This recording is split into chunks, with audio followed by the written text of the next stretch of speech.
y va sur le projet? Alors, tout à l'heure, tu as lancé vous êtes prêts, je vais vous noyer. champignons. Accrochez-vous. Tu as parlé des champignons. Bon, Ouais. donc, c'est quoi ton nouveau métier, Cécile? Alors, mon nouveau métier, c'est mycicultrice. Mycicultrice. Ouais, c'est on beau, dit. hein. C'est beau, ouais. Mhm. Ça fait un peu conte de fée. Ouais, tu trouves? Mm. Moi, j'espère. Parce que ça Mycicultrice. Ouais. Parce que c'est la myciculture. myciculture, voilà. C'est une terme. Comme enfin, les mycoses. Alors là, je sais pas pourquoi, mais tout d'un coup, mon rêve s'est écroulé. Moi, je voyais un truc avec des elfes et tout, puis là, je vois un... Non, mais la myciculture, c'est plus joli comme ça. Oui, Ouais, c'est pas myciculture. exactement pareil. C'est pas les mêmes. Tu cultives la mycose. Pas les mêmes champignons. Très bien. Donc, alors, ça, c'est ton métier. Mm. Mais alors, moi, ça me fait... Plein de métiers, en vrai, hein. Donc, il y a plein de métiers dans ton métier. Mais comment, un jour, tu passes de institutrice Ouais. à mycicultrice? Ben, en fait, on sait toujours pas très bien pourquoi. Non, mais c'est comme de partir de la Martinique, tu vois, on sait Ouais. pas trop expliquer. Putain, je me demande la Mais, prochaine étape. Ouais. En fait, on a des cycles dans notre vie de 6-7 ans, D'accord. voilà, où on change carrément de vie. Mais là, on est bien, donc on aimerait bien que ça dure un peu plus longtemps. Mais je pense que c'est parti pour. Non, Même mais quand s'il y aura même, des évolutions, tu vois, au sein du métier. Oui, là, au sein déjà. du projet. Ouais, voilà, c'est ça. Oui, mais quand même, je sais pas, tu kiffes les champignons. Bah en fait, je au sais tout pas, c'est quoi le départ, truc je t'avoue que Instit, ça me suffisait pas. J'étais contente de ça, mais je me disais clairement que j'allais pas faire ça toute ma vie, que c'était une expérience comme les autres et que voilà, fallait que je passe à autre chose. Et moi, je voulais faire du jardin, je voulais cultiver des trucs. Et le problème, c'est le climat ici. Je te dis, c'est la montagne Limousine, il fait très froid. Alors, il y a des maraîchers, hein, on n'est pas non plus. parce c'est que pas là, tu avais impossible. l'intention Enfin, là, tu avais maraîchage en tête. J'avais surtout pépinière. Je voulais faire une pépinière d'arbres, tu vois. Et je m'étais dit, bah tiens, on est dans la montagne, je pourrais faire une pépinière d'arbres climat montagne, tu vois. Puis au final, j'ai vu que ça existait quand même pas mal. Paul aussi voulait se lancer dans l'aventure avec moi. On s'est dit, bah tiens, ici, on ramasse pas mal de champignons. Bah tiens, c'est un peu... ouais, on sent que ça pourrait... être un truc qui se développe à l'avenir, c'est peut-être une bonne idée. Et puis, il y a un truc que j'ai pas dit, c'est qu'en Martinique, on avait rencontré un gars qui faisait ça. Ah, et c'est lui. Alors, tu vois, on avait visité ça, on l'avait gardé dans notre tête, hein, on avait trouvé ça génial, mais on s'était pas dit qu'on en ferait un truc. Hein. Mais là, ça a réactivé, on s'est dit, bah ouais, c'est vrai, il faisait ça aussi, c'était intéressant. Bah, on s'est dit, bah allez... Qui a eu l'idée en premier? Je pense que c'est peut-être Paul, je sais pas, il m'a dit, il y a les champignons, moi j'ai dit, ouais, mais j'ai ma pépinière... Quand j'ai lancé, tu sais, moi j'ai fait tout le dossier administratif après agricole. Oui. Et dans mon dossier, j'avais rédigé, c'était la myciculture et la pépinière en même temps. J'avais prévu de faire les deux projets en même temps. Au final, bon, bah voilà. On n'en fait qu'un. Voilà. Après, peut-être qu'on fera l'autre. Non, je pense pas. Je pense que c'est impossible. Tu peux pas tout faire. Voilà.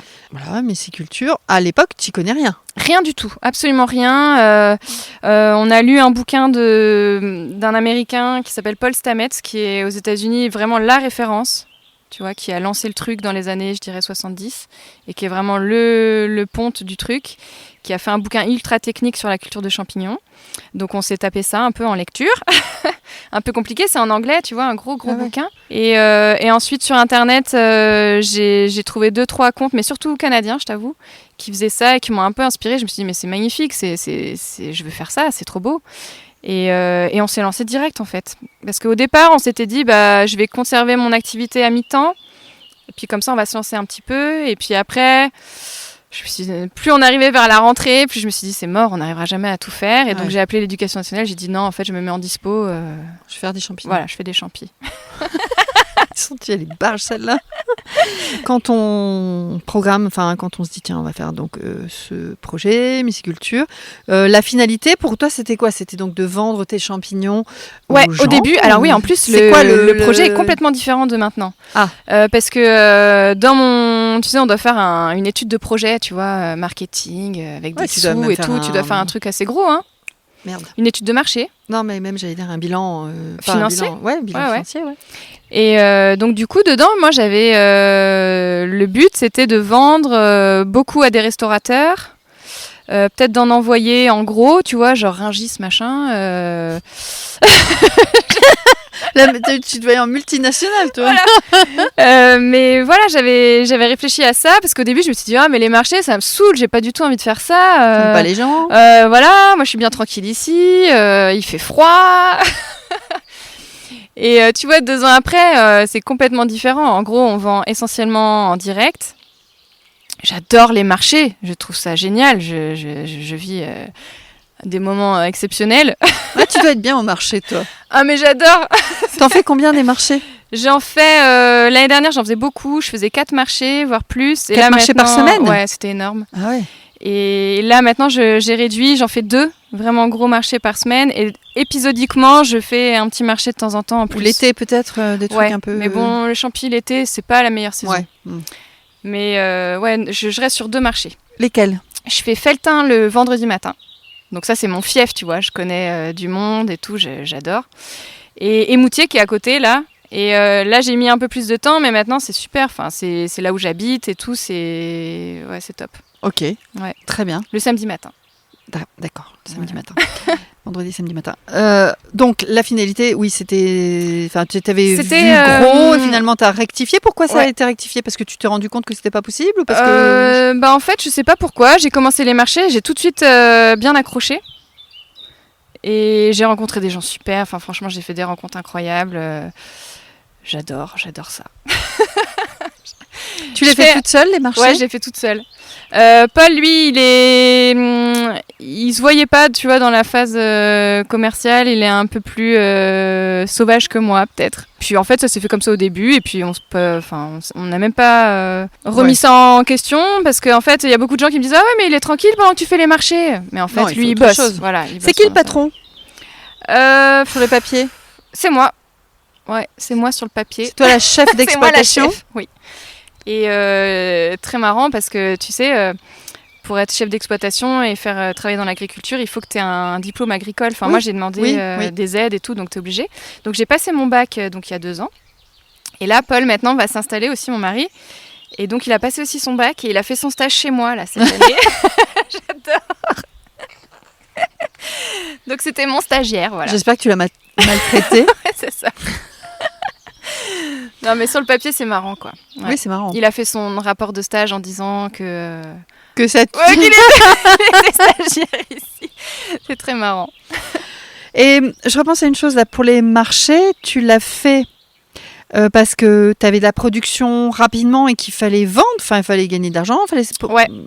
Et puis, les restos, je me disais, ça va venir après, une fois que j'aurai ma production un peu plus stable et je pourrai leur proposer... C'était la solution la plus rapide, la plus facile. Ouais, c'est ça. Ouais.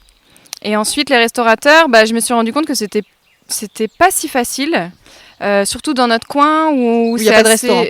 Ouais, c'est ça, c'est assez loin et puis c'est très saisonnier et avec des requêtes un peu compliquées, genre c'était très peu de champignons, assez loin de chez moi, donc très négocié, voilà. Oui, donc aucun intérêt. Donc c'était pas très intéressant. Alors là cette année, tu vois, je fournis, mais quand je vais au marché, j'en profite pour livrer quelques restos qui sont dans le coin et c'est parfait. Oui, mais pas développer en tout cas voilà. Peut-être que je le développerai après par la suite, hein, c'est pas interdit, mais bon, pour l'instant, c'était facile comme ça. Après, tu pouvais demander à tes stagiaires d'aller faire... Oui. J'aurais pu faire ça. Toutes les tâches ingrates. Voilà, c'est ça, faire un peu de kilomètres. Ouais. À vélo, en plus. Ouch. Ça grimpe, hein. Ok, très bien. Bon, alors donc, paf, myciculture, on va revenir. La finalité, tu viens d'en parler, donc de vendre, au départ, tu avais une certaine vision de la chose qui a été rectifiée. Aujourd'hui, tu en es très contente. Maintenant, alors tu vas essayer quand même de synthétiser ça parce qu'on n'a pas 4 heures de podcast. J'aimerais bien, hein, mais quelles sont les étapes de ta production de champignons? Comment ça se passe? Pour faire un champignon. Ouais, pour faire un champignon, comment on fait? Alors moi, j'ai eu la chance, j'ai visité, je vous ai fait des belles photos de champignons. Après, on ira voir sur le compte Instagram. T'as des vidéos comme ça des étapes? Oui, j'ai fait, mais j'en referai. Ouais, c'est bien parce que au début du compte, j'en avais fait pas mal et puis c'est un peu passé dans l'oubli du compte en fait. Ça peut être cool de faire les étapes. Mais j'ai pris des jolies photos, mais quand on voit le résultat comme ça, il y a plein d'étapes avant. C'est magique. D'ailleurs, j'ai trouvé que c'était assez technique. On s'imagine pas. Donc on t'écoute. Pour faire un champignon, c'est assez compliqué tout en étant assez simple. En fait, il faut faire un substrat duquel le champignon va se nourrir en fait. Un substrat, c'est un terreau? Une sorte de terreau. Voilà. Alors là, nous, notre terreau qui va servir à faire pousser le champignon, il est composé de sciure de chêne, de copeaux de bois. En fait, on récupère ça dans une scierie. En fait, ils font des traverses de chemin de fer en chêne. Et donc, on va récupérer la sciure. Voilà. En fait, on travaille sur du déchet. Ouais. Donc, c'est ça qui nous a intéressé aussi. Le démarrage d'un champignon, c'est du déchet. Ouais, c'est marrant, hein. Et c'est ça qui nous avait amusé aussi. C'est-à-dire qu'on travaille sur du déchet. On récupère du déchet agricole pour faire après encore une production. Ouais. Et qui peut être ensuite, après, aussi utilisé dans l'agriculture. D'accord. Donc, tu utilises ce déchet de scierie, la sciure, que tu vas mélanger avec du copeau de bois. Donc, par exemple, imagine, tu fais faire des travaux chez toi et puis tu as un jardinier qui te fait des copeaux, tu sais, qui élague et tout ça, voilà. Donc, on pouvait récupérer ça aussi. Maintenant, on le fait nous parce que c'est plus simple. Et donc là, on va broyer, par exemple, du feuillu. Donc, ça va être du saule, du châtaignier, du hêtre, enfin voilà, des petits arbres comme ça. Et ensuite, on va aussi utiliser du son de blé. Donc ça, on le récupère chez un paysan boulanger sur Jansiou, sur le plateau de Millevaches, chez lequel on récupère ce son. Et on va mélanger ces 3 éléments. C'est indispensable. Tout ce que tu viens de dire, c'est indispensable. Si on manque un, ça marche pas. Oui, après, il peut varier. C'est-à-dire que chacun a sa recette de substrat. C'est-à-dire que le son, il peut être remplacé par une autre céréale. Le copeau, ça peut être aussi... Il y a des gens qui travaillent avec du pellet de bois. Tu vois, que tu utilises dans les chaudières. Ouais. Voilà, il y a tout un tas de techniques. Donc, tu peux faire des substrats avec des matières différentes. Oui. Nous, on a choisi ça. On a expérimenté pas mal d'autres trucs. Au départ, on travaillait avec de la drèche de brasserie. Tu sais, les restes de leur... comment ça s'appelle, d'orge, tout ça qu'ils ont. D'accord, ouais. Et donc, on récupérait ça, mais c'était assez compliqué au niveau organisation. Parce que la drèche, elle se... Ça s'appelle de la drèche. Ouais, la drèche. Avec ça, maintenant, il y a des gens qui font des gâteaux aussi avec. Ça fait comme une... Ouais. Tu vois, ça, je connais pas. C'était super pour faire le substrat de champignons, sauf qu'il fallait le récupérer très vite, sinon ça moisissait très rapidement. Donc il fallait le transformer très rapidement et du coup, ça nous posait des problèmes d'organisation. Donc après, tu as trouvé ta bonne recette de substrat. On a essayé d'autres céréales aussi, mais bon, voilà. Maintenant, on est arrivé à quelque chose qui nous va bien. Okay. On mélange ces éléments avec de l'eau. Et il faut qu'après, ton substrat, il ait un taux d'humidité particulier. Donc ça, bon, il faut... Maintenant, on arrive à la main, tu vois, à savoir à peu près combien il faut. Et ensuite, ce substrat, tu vas le mettre dans des grands sacs. Et ces sacs-là, tu vas les... C'est des sacs plastiques, hein, voilà. Je précise, parce que je les ai vus. En PP, comment ça s'appelle? Polypropylène. Ouais, ça doit être ça. Qui sont déjà recyclés. Et après, on les met au recyclage. Et toi, tu les... Ouais. Voilà, donc une fois que tu as rempli ton sac, tu vas le pasteuriser. On a fabriqué une machine avec un petit élément qui va produire de la vapeur d'eau, qui va chauffer le bidon.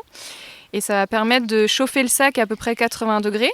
Et on va laisser chauffer pendant toute une nuit, on va dire. Voilà. Alors j'ai appris un truc, c'est que pasteuriser, c'est en dessous de stériliser. Voilà. Stériliser, c'est vraiment à partir de 100 degrés. Voilà, et là c'est un peu en dessous. Voilà, c'est un peu en dessous.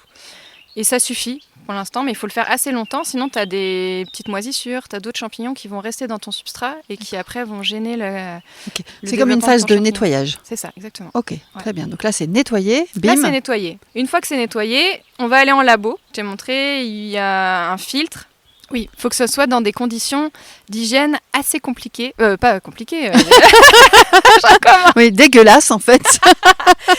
Non, il faut que ce soit dans des bonnes conditions d'hygiène, quasi stériles. Et donc là, c'est la partie cruciale. Parce que tu vas ouvrir... T'as un équipement ? Au départ, on mettait des blouses. En gros, il faut arriver propre. C'est-à-dire que si tu as eu ta journée tu fais des travaux, tu vas dans le jardin, il faut presque aller prendre une douche et te changer au moins. C'est important. Parce qu'en fait, on a plein partout sur nous de choses. Donc on fait ça quand même avec un masque, des gants. Voilà, on a un petit équipement. C'est pas grand-chose. D'accord. Et donc tu prends tes sacs de substrat dans lequel tu vas mettre du mycélium sur grains. En fait, préalablement, on a fait des petits sacs de grains.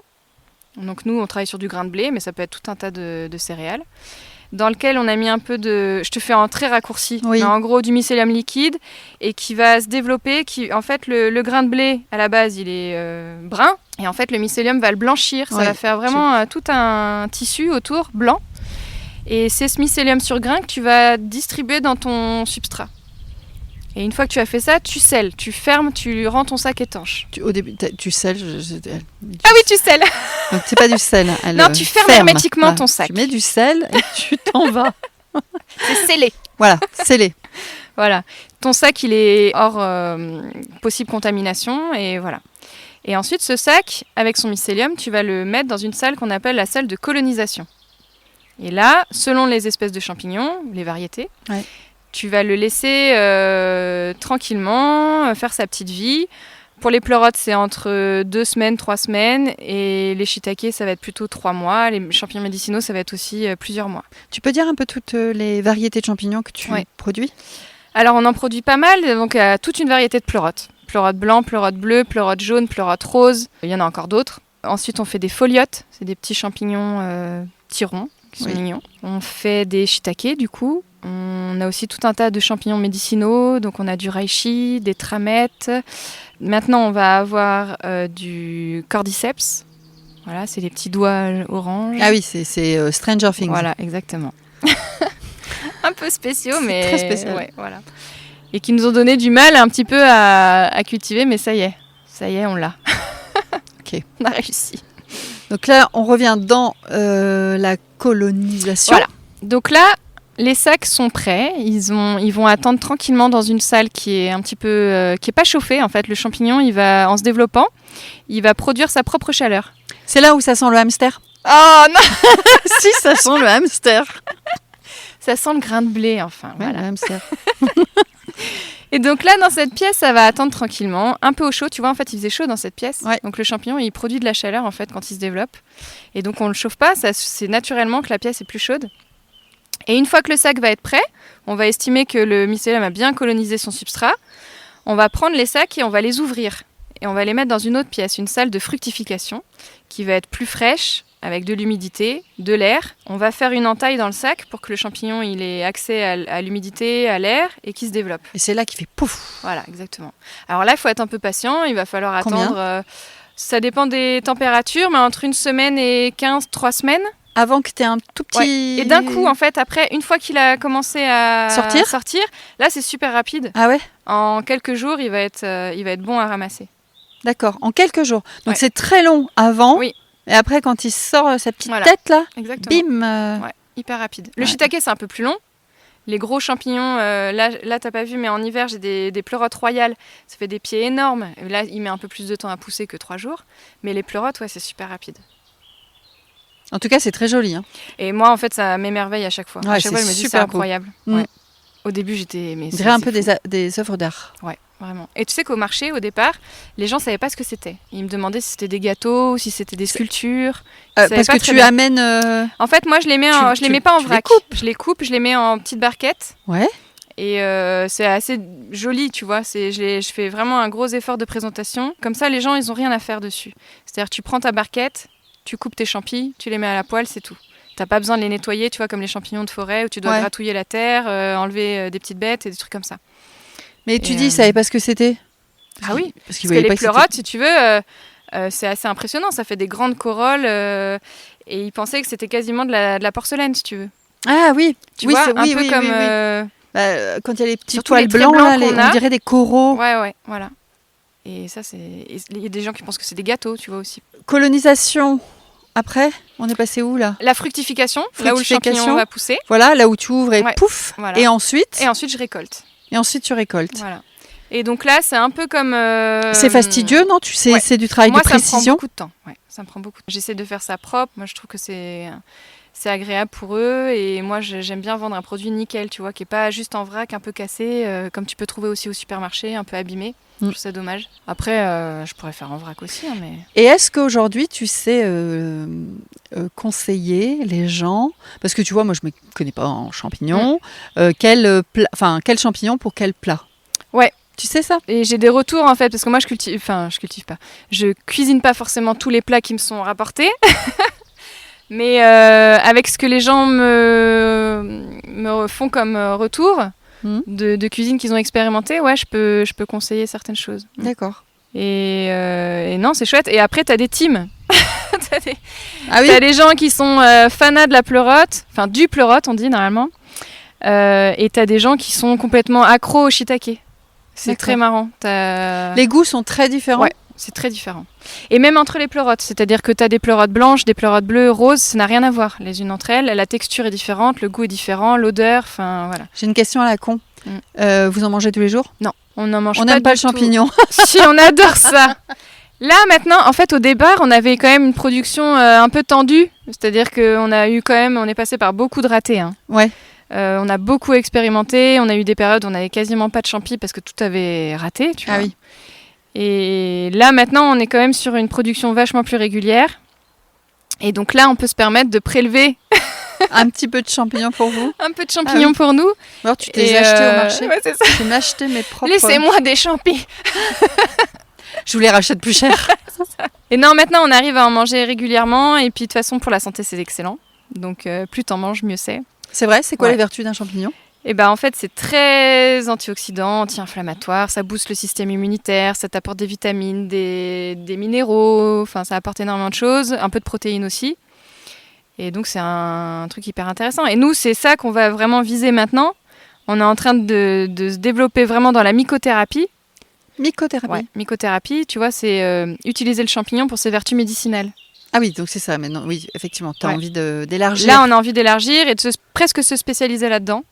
Parce qu'on trouve ça hyper passionnant. Je continuerai un peu la vente de frais, mais j'ai envie de m'axer sur la mycothérapie parce que je pense que c'est un créneau qui est encore pas développé et qui gagne à être connu. Et tu vois, comme les gens qui font, des gens qui font des extraits de bourgeons, Oui. voilà, des choses comme ça. Et c'est pareil, en fait, le champignon, il a des vertus médicinales hyper fortes que ici en France, en plus, enfin en Occident, on connaît pas trop. Les États-Unis sont vachement plus en avance que nous, le Canada aussi. Les pays asiatiques, évidemment. Et nous, on a un peu, on a un peu peur de ça. Tu fais tu fais pas de transformation Si, je fais beaucoup de transformations. En fait, on vend en frais et on vend en transformé. Je fais de la nourriture sur les marchés. Je fais des petites pizzas, je fais des... Sur le marché? Tu veux dire que t'as un... Ah non, je les fais avant, je les apporte. Oui. Parce que des fois, il y en a qui viennent avec des Non. planchas. Ouais, j'arriverai pas, c'est pas possible. Ouais. Mais on vend des petites pizzas, des petites tartelettes, des petits pâtés de pommes de terre aux champignons. Enfin, on fait donc tout tu un tas de transformes recettes. ici? Ouais, on transforme ici. Et ça nous prend beaucoup de temps. Mais c'est intéressant, ça gagne aussi ça permet de gagner des gens qui sont un peu inquiets sur le champi. Et c'est une entrée, en fait, pour des gens pour découvrir. C'est intéressant de passer par ce biais-là. Des conserves, tu fais pas? Conserve, je fais pas parce qu'il faut peut-être des normes et des choses comment plus ça s'appelle compliquées, c'est pas des stérilisateurs, des... Non, mais il faut un... Ouais, je vois ce que tu veux dire. Des autoclaves. Ouais, c'est Voilà, ça. autoclaves. Et ça coûte assez cher. Ouais. Ou alors, il faut que ce soit trouver un contrôlé. endroit qui est partagé. Oui, voilà, exactement. Et ça, ce sera peut-être à l'avenir. C'est en projet pour certains producteurs, donc je pense que ça pourra se faire. Mais pour l'instant, donc on fait pas comme ça. On fait des champignons séchés. Ah oui. Ça, c'est pas mal parce C'est que déshydraté. c'est déshydraté. Et du coup, ça se garde super longtemps. Et les gens, après, tu mets dans un peu d'eau. Et pouf. Ça regonfle. Alors, ça donne pas exactement le même rendu que le champignon frais. Mais en termes de goût. Mais en termes de goût, et c'est sympa parce que dans une sauce, dans une soupe, ça exauce un peu les saveurs. D'accord. Et c'est intéressant pour parfumer une sauce, un plat, c'est bien. Ça marche. Et du coup, on fait nos trucs de mycothérapie aussi. Ouais, ça, c'est très compliqué. Ouais. ça, c'est récent. Ça, c'est récent. On fait, c'est de la double extraction. Donc, si tu veux, on va mettre, on fait comme un peu un hydrolat. On met dans l'alcool pour récupérer certaines molécules du champignon. Et on fait une décoction à l'eau. Et là, on est en train de se professionnaliser un peu. Et donc, on a investi. On est en train d'acheter, on a acheté une machine à ultrasons. Un rotovap, des machines qui permettent de concentrer davantage les propriétés du champignon pour faire un produit vraiment top. Vous êtes un peu des sorciers? Ouais, là j'adore, en plus ça fait un peu alambic, tu vois. C'est vrai, t'aimes bien ça? Ouais. Ça me fait penser à plein de choses en t'écoutant. Quelle perception ton entourage, que ce soit famille, amis, de cette transformation de métier, et surtout ce métier qui est quand même, c'est un peu atypique. Ouais. Ça a été quoi leur première action En et fait, aujourd'hui c'est quoi? je crois qu'ils ont été habitués par nos divers changements de vie. Du coup, ils étaient même pas trop surpris, je crois. Oui, changement de vie, changement de territoire, mais là... Et non, en fait, ils nous ont fait assez confiance. Ouais. Et non, ça les a pas amusés, mais ils nous ont fait confiance. Déjà, je pense que tout le monde était peut-être content, vous, de vous voir revenir. Un peu ouais, à l'inverse clair. des fois des autres nouvelles filles de la campagne où elles partent. Là, vous reveniez, donc c'était une chouette nouvelle. Et donc, sur ce choix de métier, pas trop de... Non, ils ont laissé... on verra. Ouais. Voilà, ouais. Non, pas du tout de jugement. Ou de peur, de ouais. crainte, tu Ouais, vois, ouais. de qu'est-ce qui va se passer? Non, ça y est, on est grand. On a déjà fait nos preuves dans plusieurs changements et plusieurs projets. Donc, ouais, j'ai trouvé que c'était bien. Bien accueilli. Ça nous a donné de la confiance. Enfin, c'était bien, ouais. Comment ce nouveau mode de vie, et de métier, donc un nouveau mode de vie, un nouveau métier, comment ça a impacté ou influencé votre vie au quotidien? Bah là, cette activité, elle est chez nous, donc ça a vraiment beaucoup impacté notre vie personnelle. Parce qu'en fait, on fait plus que ça maintenant. Mais c'est chouette ou pas? Mais c'est chouette, on est super contents. Et puis, même au niveau du rythme de la famille, ça permet d'avoir quand même un rythme... c'est toi qui décides. Plus de souplesse. Ouais, plus de souplesse. Avec les enfants, tout ça. C'est-à-dire que les filles rentrent de l'école, moi je m'arrête au moment où elles rentrent de l'école. Je prends le goûter avec Juliette, on attend que Lou rentre du collège, qui rentre un peu plus tard. Voilà, on partage. Ensuite on s'y remet, nous, parfois. Enfin non, pas parfois, tout le temps. On s'y remet après, une fois qu'elles sont revenues, elles font un peu leurs petites activités. Voilà, chacun fait un peu son truc. Et voilà, mais ça permet, c'est ça, une souplesse. Une souplesse. Qu'est-ce que tu préfères le moins? Qu'est-ce que je préfère le Ouais. moins? Est-ce qu'il y a une tâche que t'aimes pas? Parfois, je t'avoue, cueillir mes champignons, quand j'en ai vraiment beaucoup, j'en ai ras-le-bol. Ça me prend vraiment beaucoup de temps. Non, c'est quand t'as des grosses sessions comme ça de cueillette. Ça veut Parfois, dire que ça c'est un dure peu combien de fastidieux. temps? Je me rends pas compte. C'est tous les jours un petit peu. Et parfois, quand tu te laisses dépasser ou que tu as une grosse récolte d'un coup, ça te prend bien 3-4 heures de ta journée. C'est peut-être ça, je sais pas. Non, mais en fait, non, parce que j'ai ma petite radio avec moi, je fais ma petite vie. T'écoutes des podcasts? Ouais, j'écoute des trucs. bien. En fait, je suis au calme là-haut. C'est une pièce... là où je le fais, c'est toujours frais. J'ai quand même la nature. Parfois, j'ai mes ânes ou mes chefs qui viennent me rendre visite, donc ça va. Non, j'ai pas de... En fait, c'est faux. J'ai pas vraiment de trucs qui m'embêtent. Ok. Mais tu vois, c'est comme tout. C'est quand ta tâche, elle devient un peu longue, t'as envie d'écourter. Ouais, rébarbative. Ouais.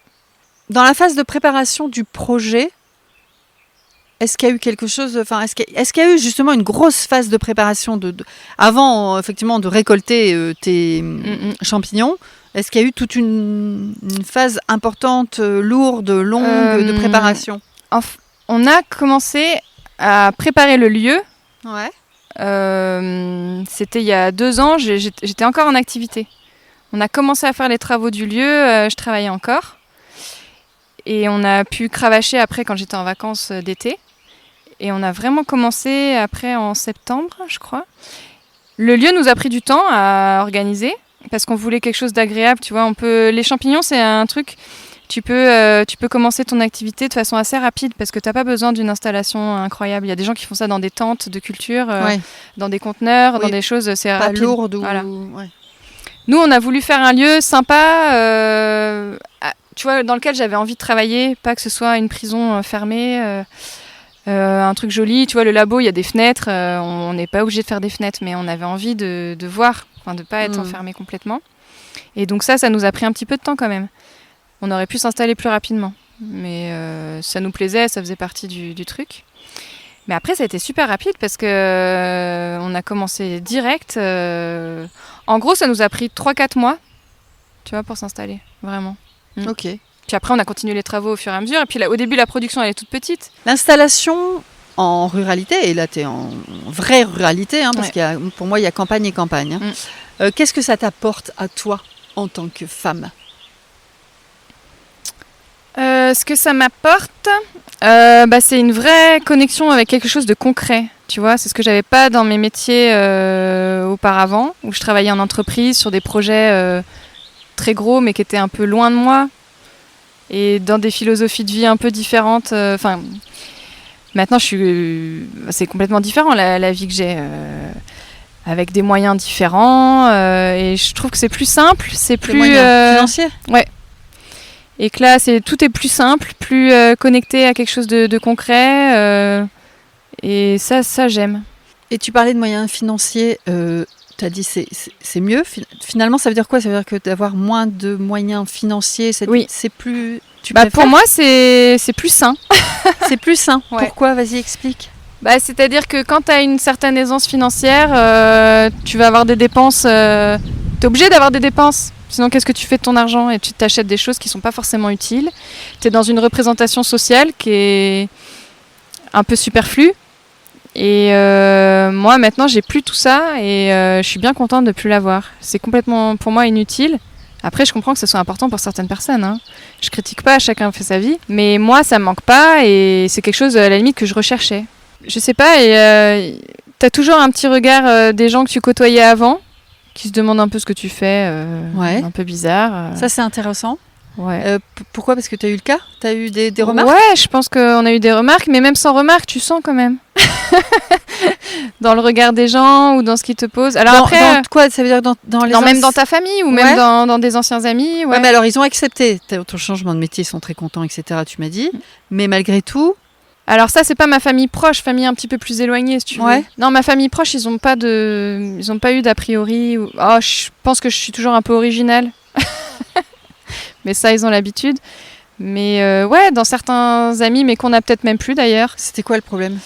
Je sais pas, c'était bizarre quand même. Que t'appartiennes plus à cette catégorie socio-professionnelle. Oui, que je renonce à un confort, que je renonce à... Même pour mes enfants. Parce que même si elles sont là, t'as quand même des choses à faire, c'est vrai qu'elles vont peut-être pas faire des activités... Elles vont pas au golf? Ouais, voilà, c'est ça. En plus, c'est débile parce que tu peux faire énormément de choses ici. Tu peux faire du cheval ici? Mais oui. Ça t'a pesé, ça? Non, je m'en suis fichue complètement. Tout de suite, t'as été assez en accord avec ça? Ah oui. Ok. Et au contraire, c'était même un peu par... j'aime bien la provocation un peu. Je m'en doutais que t'allais me dire ça. Je sais pas pourquoi je le sentais. Je le savais. Je te connais pas depuis très longtemps, mais Ça m'amuse à la limite, tu vois. Et je me dis, parfois, certains collègues, peut-être qui tombent sur ma page, j'en sais rien, ils se disent « Oh, mais attends, mais qu'est-ce qu'elle fait ?» Et à la limite, même s'ils sont un peu condescendants, je m'en fiche, tu vois. Moi, je suis contente, j'ai trouvé ce que je voulais. Et l'argent, aujourd'hui, c'est quoi pour toi? On a eu de la chance parce qu'on a eu une carrière où on avait fait un peu d'économie. Ça a permis de nous installer quand même plus confortablement que des gens qui ont moins de côté, c'est sûr. Et aujourd'hui, on gagne certainement beaucoup moins qu'avant. Mais je te dis, on a suffisamment pour avoir ce qu'on veut. Alors, on n'est pas dans l'excessif. On n'est pas dans la dépense incroyable. Mais je suis moins dans la retenue. Tu vois, les filles, je leur disais, non, c'est pas possible. Là, Juliette voulait... des fringues pour la rentrée, on y va, tu vois. Donc ça, c'est cool. Ok. Ouais. Des dernières. Balayer les idées reçues sur la vie en ruralité. Qu'est-ce que tu dis? Pour tous ceux et celles qui ont encore plein de clichés dans la tête. En gros, la ruralité... D'ailleurs, j'ai entendu dans ton podcast quelqu'un qui parlait de la Creuse en disant que c'était mort pour elle, tu vois, par rapport à d'autres régions. Et je pense qu'en fait, il n'y a pas de morte région. Je pense que vraiment, il y a des dynamiques partout en France et qu'il n'y a pas un endroit mort par rapport à d'autres. Il y a tout le temps des trucs inespérés et que tu soupçonnais pas qui existent. Et je pense qu'il y a une vitalité intéressante à la campagne, quoi. Pourquoi aujourd'hui tant de gens ont encore tant d'a priori? Je pense que c'est par rapport à ce dont on parlait tout à l'heure, tu vois, c'est une stature, c'est une représentation sociale, c'est un petit peu... Que tu abandonnes quand tu viens vivre Alors en pas réalité? forcément pour tous en fait, parce qu'il y en a qui arrivent à travailler, tu vois, qui font du télétravail ou des choses comme ça, qui arrivent à faire un peu les deux. Donc pour des gens qui arriveraient moyen à abandonner certaines choses, que je peux comprendre, tu vois, une aisance financière c'est quand même agréable aussi, il faut pas non plus cracher dessus. Et je pense qu'on peut concilier les deux à la campagne. On a tout à gagner, je pense. Si tu avais une femme à me recommander... Mais j'en ai trop. J'en veux une ou deux. Moi, je sais qu'au marché de Felletin, j'ai rencontré des nanas super et qui ont un petit peu ces parcours qui ont changé de vie. J'ai Delphine qui est une artiste qui fait de la peinture aussi, qui s'est installée en Creuse et qui fait des trucs super. J'ai Emmanuel aussi qui fait de la vannerie. Mais après, il y en a plein d'autres. Enfin, il y a plein de gens qui font des trucs super. Il y a plus de femmes que d'hommes, tu trouves? C'est parce qu'on les voit plus. Ouais, je pense peut-être qu'elles ont elles ont peut-être plus d'aisance à communiquer. Mais nous, je te cache pas que notre projet, il est quand même de couple. Hein. C'est pas que mon projet à moi. Pas ton stagiaire, tu veux dire? Oui, voilà, c'est ça. Ouais, les femmes tiennent la campagne. Le choix de vie à la campagne, à ton avis, c'est définitif? Ah oui. De toute façon, c'est un truc que j'avais en tête depuis super longtemps. C'était mon objectif de vie, en vrai. D'accord. À partir du moment où j'ai fait mes études, je me suis dit, mon objectif, ce sera quand même de vivre à la campagne. C'était vraiment hyper tôt. Si tu veux, ça a guidé un peu toutes nos étapes. Décision. Ouais. C'est pour ça que tu es partie en Martinique? La Martinique, c'est quand même pas non plus la grosse ville. Hein. Ouais, je sais pas, c'est quand même la campagne. Hein. Non, on était quand même, oui. La campagne de la Martinique. Ouais, voilà. D'accord. Pour clôturer le podcast, 2 choses. De quoi tu es la plus fière ? Je parle bien de toi, hein, je parle pas de ce projet de famille. De quoi tu es la plus fière ou la plus heureuse aujourd'hui ? Et pour moi, j'ai atteint mon plan de carrière, tu vois. C'est vraiment... j'ai amené mes enfants dans un environnement que j'aime, que je voulais. Et qu'ils aiment aussi. Et qu'ils aiment aussi. Que je vis tous les jours dans un endroit incroyable, que j'adore. Et je pense que je suis pas prête de déménager. Là, ça y est, j'ai atteint, je te dis, j'ai coché tout. Donc là, c'est bon, on peut rester. Et même si on fait plus les champignons, on aura d'autres projets ici, tu vois. C'est pas grave, on aura d'autres trucs. Ici, là, moi, je trouve bien. Ouais. Et si ta famille, proche et moins proche, était avec nous autour de la table, à ton avis, qu'est-ce qu'ils te diraient ? Après ces 2 années, alors 6 ans ici en ruralité et 2 ans et demi d'activité, qu'est-ce qu'ils te disent à ton avis ? Ils sont contents du parcours. Ouais. Ils attendent le prochain post pour se marrer. Post Instagram. Quand est-ce que tu postes ? Mais c'est ça. Non, ils sont contents de notre parcours et puis ils nous voient contents. Tu vois, tout n'a pas été rose tout le temps. On a eu des moments un peu plus compliqués. Donc là, non, c'est nickel. On est super bien. Donc tout le monde est hyper ravi du parcours. Ouais, et tout le monde est heureux et fier. Ouais, voilà. On est super contents. On termine le podcast par une phrase et c'est toi qui la donnes, cette phrase. Après, je te dirai au revoir, hein, et toi aussi. Ça marche. Tu dois dire, qu'est-ce que tu veux dire pour je terminer veux dire le podcast ? Toutes les nouvelles filles de la campagne future ou hommes de la campagne future de se lancer parce que on gagne un environnement de vie qui est incroyable et un calme, je pense, pour chacun. Après, je dis pas que les parcours sont pas forcément faciles tout le temps, mais ça fait des combats à mener qui renforcent et je pense que on peut tous sortir grandis de la vie à la campagne. Tu vois, ça épanouit et ça enrichit. Ça enrichit. C'est le mot de la fin ? Enrichit ? Ouais, c'est ça. Mais enrichit bien. Hein. Moins de sous, mais enrichi. Non, mais c'est vrai, j'avoue. Donc, on termine par ce mot-là, on va dire enrichi. Merci Cécile. Merci Hélène. à toi. Merci, oui. Hélène ou Cécile pour terminer ? Allez, Cécile quand même. Merci Cécile, merci beaucoup. Merci. À bientôt. À bientôt. Merci pour votre écoute, merci d'être resté jusqu'au bout de notre échange et si vous voulez continuer à m'encourager et surtout à faire connaître le podcast, eh bien vous pouvez mettre 5 étoiles et un commentaire sympathique sur Apple Podcast et Spotify. Surtout, vous n'oubliez pas de vous abonner à la chaîne de podcast pour être notifié des nouveaux épisodes. Et si vous voulez faire partie de la communauté des nouvelles filles de la campagne, eh bien abonnez-vous à la newsletter. Alors soit vous m'écrivez sur les nouvelles filles de la campagne @gmail.com, tout attaché en minuscules, ou vous me contactez sur les réseaux sociaux des nouvelles filles de la campagne, Instagram et Facebook. Je vous dévoile les coulisses des nouvelles filles de la campagne, des tips, des astuces, des sujets, la sortie des nouveaux épisodes et plein d'autres surprises. Alors un grand merci et je vous dis à bientôt. Ciao!